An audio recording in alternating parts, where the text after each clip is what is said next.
Boker Tov, nous sommes le 22 mai 2018, le 8 Sivan 5778. Daniel Haïko micro, David Amara à la technique. Heureux de vous retrouver ce matin pour cette nouvelle heure d'actualité. Une heure d'actualité que nous allons débuter dans quelques instants par les grands titres de ce début de matinée. Vers 8h10, nous serons en ligne avec l'invité de la rédaction qui sera ce matin Yigal Palmor, ancien porte-parole du ministère israélien des Affaires étrangères, actuel directeur du département de la communication à l'agence juive, donc un homme qui a acquis une certaine expérience en matière de communication. Nous parlerons avec lui justement de la campagne de communication d'Israël après les émeutes de la semaine dernière le long de la frontière entre Israël et la bande de Gaza et leurs répercussions dans la communauté internationale. Nous essaierons de déterminer si l'armée israélienne, l'État d'Israël a agi comme il le fallait pour défendre ses intérêts, ou s'il y a eu peut-être parfois des carences. Nous en parlerons donc avec Yigal Palmor dans quelques instants après le premier journal. Vers 8h25, Eliana Gurfinkel nous présentera sa chronique Un jour,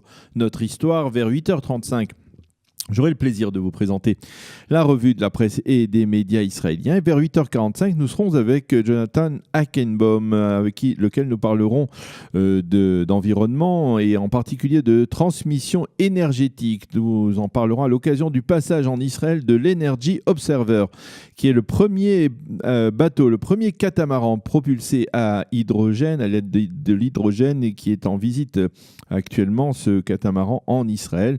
Nous essayerons de parler avec Jonathan Hackenbaum de ces techniques de transition énergétique et de production d'hydrogène à coût moindre grâce à des micro-algues qui se trouvent en quantité en Israël, dans les mers en Israël. Nous en parlerons donc vers la fin de cette heure d'actualité. Tout d'abord, comme promis, les grands titres de l'actualité de ce matin. L'Iran a catégoriquement repoussé la liste des 12 exigences dressées par les États-Unis envers Téhéran. Le président iranien a déclaré l'ère au cours de laquelle les Américains dictaient ce que devait faire le reste du monde est révolue.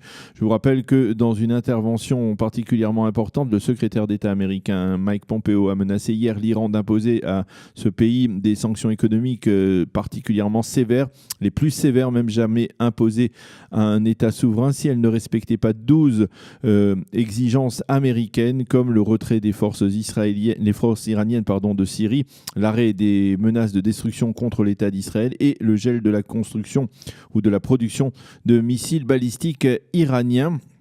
On parle donc des 12 dictats américains réagissant aux propos de Mike Pompeo. Benjamin Netanyahu a affirmé que la politique américaine envers l'Iran était juste et que tous les pays devaient suivre les Américains dans cette entreprise. C'est le seul moyen de mettre fin à l'agressivité de l'Iran, a déclaré le Premier ministre israélien hier soir. Par contre, côté européen, on reste plutôt critique envers la position actuelle des États-Unis.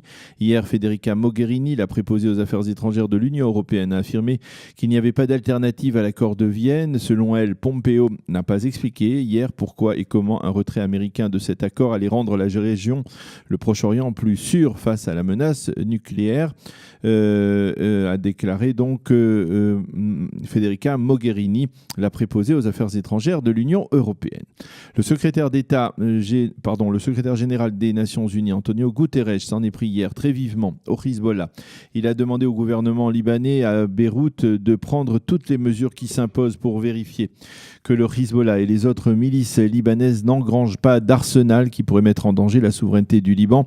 Dans un rapport biannuel, le secrétaire général des Nations Unies a toutefois évité de mentionner la tension existant de longue date entre Israël et le Hezbollah le long de la frontière libanaise, et il a omis de mentionner que l'Iran était le fournisseur principal du Hezbollah en armes.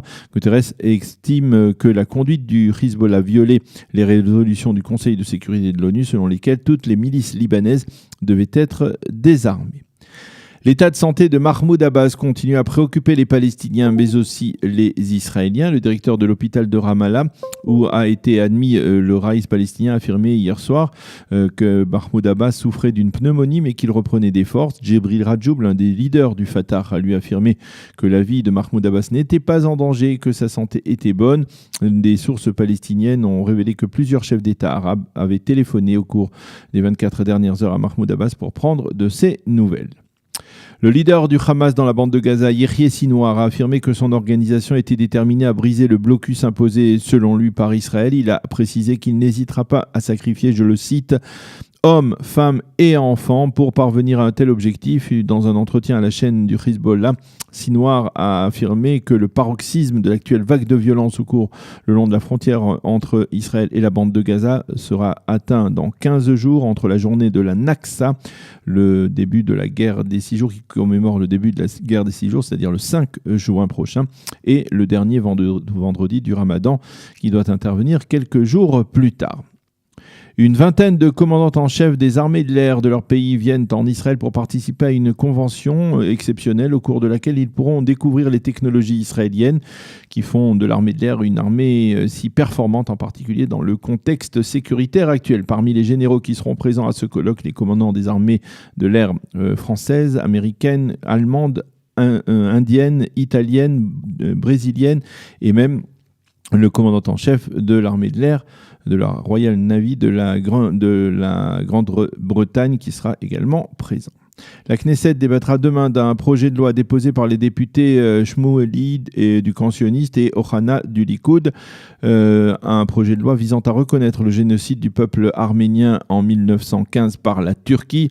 Ce projet de loi a été à nouveau déposé sur la table des députés à la suite des menaces proférées la semaine dernière par Tayyip Erdogan contre Israël après que l'on ait estimé qu'il était temps que l'État d'Israël cesse de tenir compte de la Turquie et agisse selon sa morale et selon son désir de reconnaître ce génocide. Il faut remarquer que, contrairement à d'autres situations de ce type, le ministère israélien des Affaires étrangères n'a pas cherché à torpiller les débats autour de ce délicat sujet.